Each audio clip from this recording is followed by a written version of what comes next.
Hi everyone, today we are going to be looking at King John, or as he's sometimes called, Wicked King John. Now, John had a really bad reputation, and lots of historians have looked into his life and all the things that were written about him, and hardly anyone can find anything good to say about him. So Wicked King John is quite a good name for him. He had other nicknames. One of them was Soft Sword and one of them was Lackland, and we'll find a bit more about why he had those nicknames as well. So John was king from 1199 to 1215. In 1199, as you know, Richard the Lionheart was killed. So John was his younger brother, and he became King of England. He was thoroughly unpleasant. He was spoiled as a child and became a brattish adult as well. And it is, as I said, very hard to find anything nice about him. His eating habits were disgusting. He would eat and eat and eat and stuff himself until he couldn't move. He also drank huge amounts, and he got completely insensible with alcohol, and he treated people appallingly too. He often would trick them or lie to them or just agree to do something and then do something else. He often just had people killed because he didn't like them. He was the king, but still, that's a pretty unreasonable thing, I think, to do. He had a nephew called Arthur. Arthur was a duke in Brittany in France, and Philip of France, who was the king of France at the time, thought that John was treating Arthur badly, and he said he ought to look after Arthur. Anyway, war broke out between England and France, and John kidnapped Arthur, took him prisoner, and then had him murdered. So even though his barons asked him to set the boy free, no, he had him killed. So the war that they were having, France won, even though he had Arthur murdered. France won, and John lost most of his land that he had in France. Now you need to remember, at this point, the King of England actually owned quite a lot of France, but John lost most of that land. That was why he got the nickname Lackland. Okay. Then he had a quarrel with the Pope. Now remember, the Pope was God's representative on earth. He was the most important man on earth, even more important than kings. And the argument was so bad that the Pope decided he would shut all the churches in England at the time. And they were shut for 6 years. This was a terrible thing for the people of England. Remember, all the people in England at the time were really religious.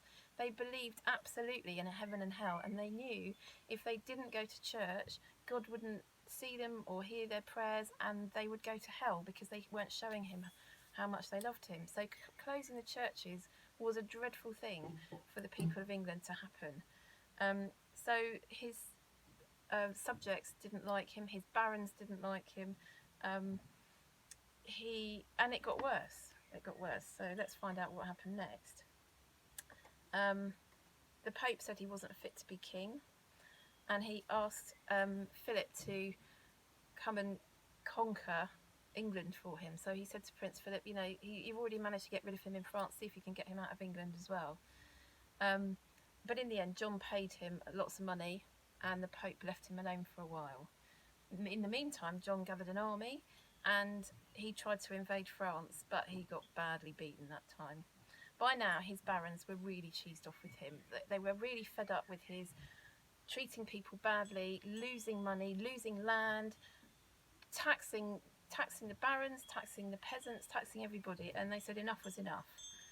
So they drew up a list of their complaints.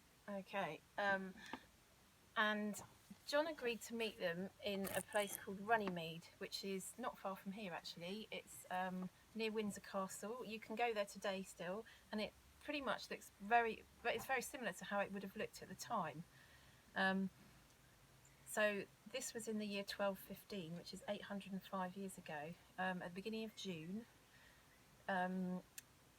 the king went and met the barons at Runnymede to sign this list of complaints to make the world a better place, or make England a better place. Now the list of demands was called the Magna Carta, which means the Great Charter in Latin, and it is one of the most important documents in the world today, not just in England. I've seen a copy of it. I think it's in Winchester, Salisbury. No, it's in Salisbury Cathedral. You can go and see a big copy of it. It's a list of demands that the barons wanted the king to agree to. Now, they'd all said, you must be here, you must sign this document, but half the barons didn't turn up, probably because they were scared. I think they thought if the king decided not to sign it, he'd come after them and try and kill them. So lots of barons didn't turn up, but there were the barons who were there, managed to get him to sign it. And there was also the Archbishop Stephen Langton.